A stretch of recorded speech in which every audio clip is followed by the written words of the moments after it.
Hello,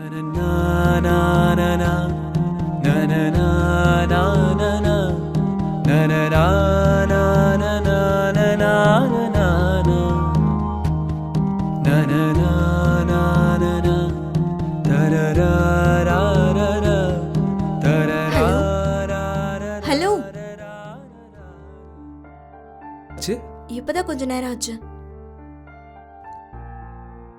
coffee? ஓ sorry, நீங்கள் என்ன சாப்பிட்றீங்க? One cappuccino. Get me the same brother. சொல்லுங்க, ஏதோ பேசணும்னு சொன்னீங்க. என் அப்பா சொன்னாரு உங்களுக்கு என்ன ரொம்ப பிடிச்சிருக்குன்னு. கல்யாணத்துக்கு ஓகே சொன்னீங்களாமே? ஆமாங்க, உங்களை ரொம்ப பிடிச்சிருக்கு, அதான் ஓகே சொன்னேன்.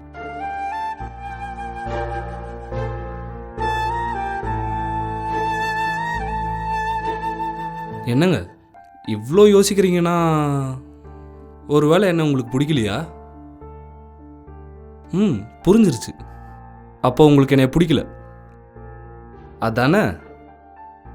பரவாயில்ல, ஃபஸ்ட்டு காஃபி சாப்பிடுங்க.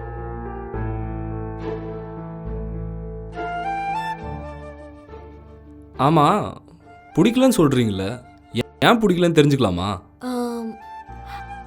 ஐயோ பரவாயில்ல, சொல்லுங்க. எல்லா பொண்ணுங்களுக்கும் இருக்கிற மாதிரி எனக்கும் கொஞ்சம் எக்ஸ்பெக்டேஷன் இருக்கு. என்ன கட்டிக்க போறவருக்கு பிசிக் இல்லைனாலும் பரவாயில்ல, ஆனா ஃபிட்னஸா இருக்கணும். அழகனா இல்லைனாலும் பரவாயில்ல, அட்லீஸ்ட் கொஞ்சம் அழகா இருக்கிற மாதிரியாவது தெரியணும். நல்லா சம்பாதிக்கணும், என்ன நல்லா பார்த்துக்கணும். ஆனா உங்களை பார்க்கும்போது நான் காம்ப்ரமைஸ் ஆகுறேன்னு தோணுது. ஐயோ, நீங்கள் ஏங்க காம்ப்ரமைஸ் ஆகணும்? No, don't compromise. இப்போ என்ன, உங்களை எனக்கு பிடிக்கலன்னு வீட்டில் சொல்லணும், அவ்வளோதானே? சரி, அப்படியே சொல்லிடுறேன், ஓகேவா? ஆமாம், இப்போ உங்கள் ப்ராப்ளம் அந்த கண்டிஷன் தானே? அதெல்லாம் எனக்கும் இருந்தால் உங்களுக்கு ஓகே தானே? ஐ மீன், நீங்கள் நினச்ச மாதிரி எல்லாமே என்கிட்ட இருந்தால் உங்களுக்கு ஓகேவான்னு கேட்குறேன். உங்கள் ஃபர்ஸ்ட் கண்டிஷன் ஏதோ சொன்னீங்களே, ஃபிசிக்காக இல்லைனாலும் ஃபிட்னஸாக இருக்கணும்னு. அப்படின்னா டெய்லி ஒரு 1 hour ஒர்க் அவுட் பண்ணணுன்றீங்க. சரி பண்ணுவோம், பண்ணால் 6 பேக்கோ 8 பேக்கோ வரலினாலும் ஏதோ ஒரு பேக் வராமலே போகுது. செகண்ட் கண்டிஷன் என்ன சொன்னீங்க? ஆணழகனா இல்லைனாலும் அழகாக தெரியணும்னு. அப்போ கண்டதை கண்ட மணிக்கு முகத்தில் பூசிக்கிட்டு திரியணுன்றீங்க. சரி, அதுவும் பண்ணுவோம், அதுக்கு ஒரு 1 hour. தேர்ட் கண்டிஷன் என்ன? நல்லா சம்பாதிக்கணும். சம்பாதிக்கணும்னா 8 hours, நல்லா சம்பாதிக்கணும்னா 12 hours. அப்போது இன்னும் ஒரு 4 hours கஷ்டப்படணுன்றீங்க. இனி லஞ்சுன்னு பிரஞ்சுன்னு 1 hour, up and down journey ட்ராவலிங்னு 1 hour. ஒரு மனுஷன் ஹாப்பியாக ஹெல்த்தியாக இருக்கணும்னா கண்டிப்பாக 8 hours தூங்கி தான் ஆகணும். லாஸ்ட் கண்டிஷன் என்னமோ சொன்னீங்களே, நல்லா பார்த்துக்கணும். ஒரு நாளைக்கு 24 மணி நேரமும் இப்படியே முடிஞ்சிச்சுன்னா உங்களை எப்படிங்க நல்லா பார்த்துக்க முடியும்?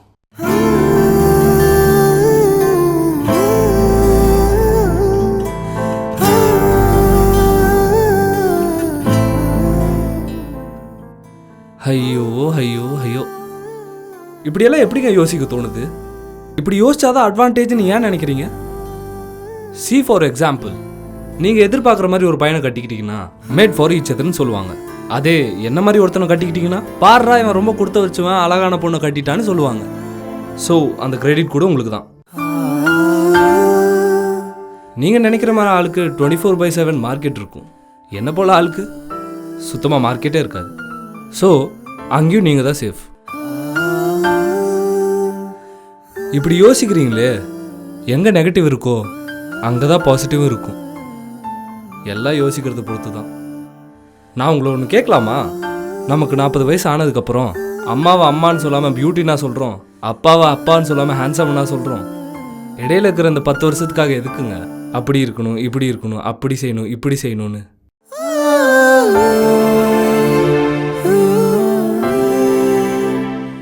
நீங்கள் சொன்னதெல்லாம் என்னாலையும் செய்ய முடியும், ஆனால் எனக்கு விருப்பம் இல்லை. ஏன்னா நான் நானாகவே இருக்கணும்னு நினைக்கிறேன். சி இதெல்லாம் மனசில் வச்சுக்கிட்டு எப்பவும் இதே நினச்சிக்கிட்டு என் டைமை நான் வேஸ்ட் பண்ண விரும்பலை. ஸோ அதுக்கு தான் டைரெக்டாக கேட்டேன். நான் அதான் தப்பாக பேசியிருந்தா என்னை மன்னிச்சிருங்க. அண்ட் நீங்கள் எதிர்பார்த்த மாதிரி யாராவது இருந்தால் கண்டிப்பாக சஜஸ்ட் பண்ணுறேங்க, சரிங்களா?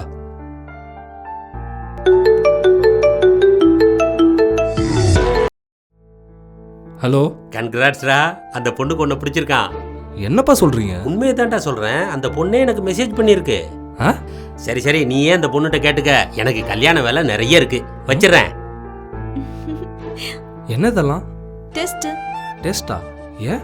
லைஃப்ல நமக்குள்ள எந்த பிரச்சனையும் வராம இருக்கணும்னா என்ன பத்தி உங்களுக்கும் உங்களை பத்தி எனக்கும் தெரியணும்ல. 10 நிமிஷத்துல தெரிஞ்சிருமா? இந்த 10 நிமிஷம் போதும் உங்களை பத்தி தெரிஞ்சுக்கிறதுக்கு. You have practicality, respect and confident.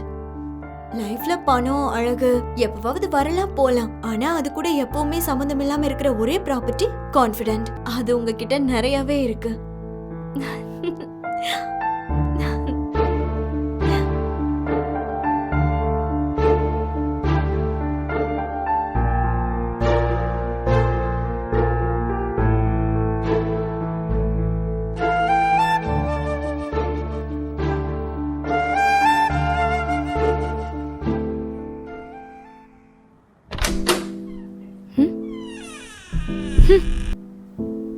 என்ன இது? என்ன புதுசா பண்ணிட்டு இருக்கா?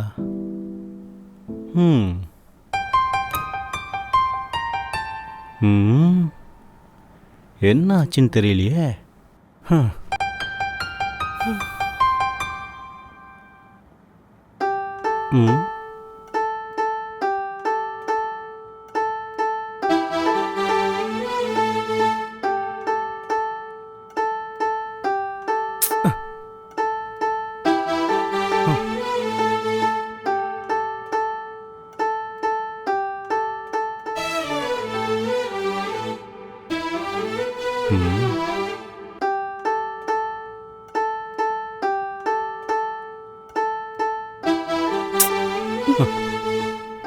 என்ன என்னன்னு கேட்டா ஒண்ணும் இல்லையா? சரி. அட அதல்ல. என்ன இவ திடீர்னு? இங்க பாருடா, பொண்ணுங்க ரொமான்ஸுக்கு சரண்டர் ஆகணும்னா இடுப்புல கை வச்சாதான் சரியா இருக்கும். இடுப்பை மட்டும் பிடிச்சிட்டோம், அப்புறம் என்ன? அட என்னன்னா எப்படி சொல்றது? எனக்கு முத்தம் வேணும். முத்தம் வேணுமா? ஏய் அட முத்தம் என்ன பண்ணிட்டு இருக்க? ஏய் அம்மு, இந்தா. ஏய் என்ன இது? இது நீயே வச்சுக்கோ. ஏய் அம்மு.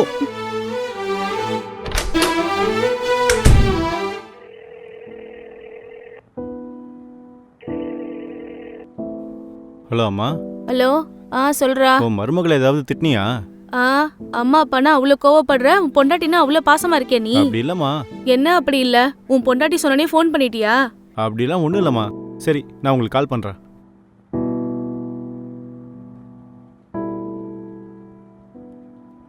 என்ன விஷயம் நடந்திருக்கும்?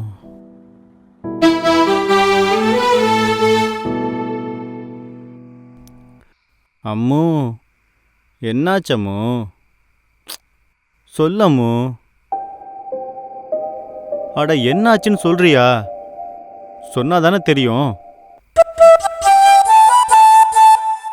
அந்த செடி எங்க இருந்துச்சு? எங்க இருந்துச்சுன்னா என்ன அர்த்தம்? வாங்கினாதானே தெரியும். எதுக்கு வாங்கணும்? அப்படியே எடுத்துட்டு வந்து வைக்க வேண்டியது தானே? இதை சொல்றதுக்கு வேணா ரொம்ப ஈஸியா இருக்கும். 1 இயர் கஷ்டப்பட்டு வளர்த்து பெருசாக்கி சும்மா எப்படி கொடுப்பாங்க? கரெக்டா? 1 வருஷம் வளர்த்த செடிய காசு கொடுத்து வாங்கிட்டு வரீங்க. அதே ஒரு பொண்ண 10 மாசம் சுமந்து பெத்து பெரியவளாக்கி படிக்க வச்சு உங்களுக்கு கல்யாணம் பண்ணி கொடுத்தா வரதட்சணை கொடுக்கணுமா? எதுக்குடா வரதட்சணை கொடுக்கணும்?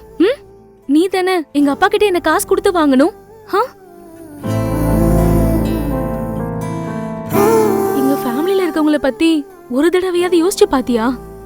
அட, ஒரு பொண்ணு பிறந்ததுக்கு அப்புறமா நெத்தியில வைக்கிற ஸ்டிக்கர்ல இருந்து, ட்ரெஸ்ல இருந்து, கழுத்துக்கு செயின்ல இருந்து, கைக்கு வாட்ச்னு, வயசுக்கு வந்தா ஃபங்க்ஷன்னு, பீரியட்ஸ் டைம்ல பேட்ஸ்னு, அது இர்ரெகுலர் ஆச்சுன்னா ஹாஸ்பிடல்னு, இப்படி எவ்வளவு செலவு பண்றாங்கன்னு தெரியுமா? இது எல்லாமே கண்ணுக்கு தெரியற செலவுகள் தான். தெரியாத செலவுகள் இன்னும் நிறைய இருக்கு. கண்ணுல பூசிக்கிற மை மாதிரி தான்.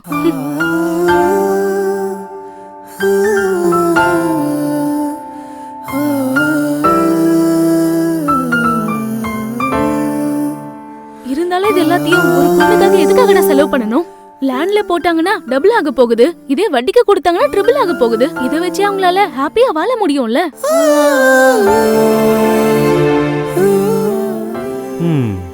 இப்போ உன்கிட்ட யார் வரதட்சணை கேட்டது? இத கூட என்னால தெரிஞ்சுக்க முடியாதா? நீ தானே உன்னோட கசின் கிட்ட சொன்ன. கசின் கிட்டயா? கசின் கிட்ட இங்க பாரு மாமா, எங்க மாமா எங்க ஊர்லயே 10 ஏக்கர் நிலம் கொடுத்தாரு, பக்கத்து ஊர்ல 2 ஏக்கர் நிலம் கொடுத்தாரு, தேவைப்பட்ட தங்கமும் கொடுத்தாரு, பணமும் நிறைய கொடுத்தாரு. லைஃபே செட்டில் ஆயிடுச்சுன்னா பாத்துக்கீங்க. உன் மாமா எவ்வளவு கொடுத்தாரு? சரியா போச்சு. இப்போ என்ன கிளாரிட்டி வேணும், அவ்வளோதானே? ஹலோ ஹலோ மாமா. மாப்ள நல்லா ஆ இருக்கீங்களா? மாமா, நாங்கள் நல்லா இருக்கோம். நீங்க? நாங்க எல்லாரும் நல்லா இருக்கோம். சொல்லுங்க மாப்ள, இந்த ராத்திரில கால் பண்ணிருக்கீங்க? ஒரு சின்ன டவுட்டு. சொல்லுங்க மாப்ள, என்ன டவுட்டு? நீங்க எனக்கு வரதட்சணை கொடுத்தீங்களா? என்ன மாப்ள, அப்ப நீங்க தானே வேணான்னு சொன்னீங்க, இப்ப என்ன திடீர்னு இந்த டவுட்டு? ஆனா உங்க பொண்ணு கேக்குறாளே. என்னன்னு? வரதட்சணை பத்தியா? ஆனா இப்ப எதுக்கு வரதட்சணை பத்தி டிஸ்கஷன் வந்துச்சு? அவளுக்கு அந்த விஷயமே தெரியாதுல்ல, அதனாலதான் உங்ககிட்ட கேட்டிருப்பா. இந்த விஷயத்துல உங்களுக்குள்ள எதுவும் சண்டை வரல? இல்ல மாமா, அப்படிலாம் எதுவும் இல்ல. வீட்ல எல்லாரும் நல்லா இருக்காங்க? எல்லாரும் நல்லா இருக்காங்க. நீங்க நல்லா இருக்கீங்களா? சரி மாப்ள, வச்சேன். சரி, நான் வச்சிடுறேன். அப்ப உங்க கசின் கிட்ட ஏன் அப்படி சொன்னீங்க? இங்க பாரு செல்லக்குட்டி, கொடுக்கலன்னு சொன்னா மட்டமா பார்ப்பாங்க. நான் வாங்கலன்னு சொன்னா எல்லாரும் சமூக சேவை செய்யறதா நினைப்பாங்க. அதே கொடுத்தாங்கன்னு சொன்னா வெளிச்சத்தோட அழகு கூட இருட்டில் தான் தெரியும்.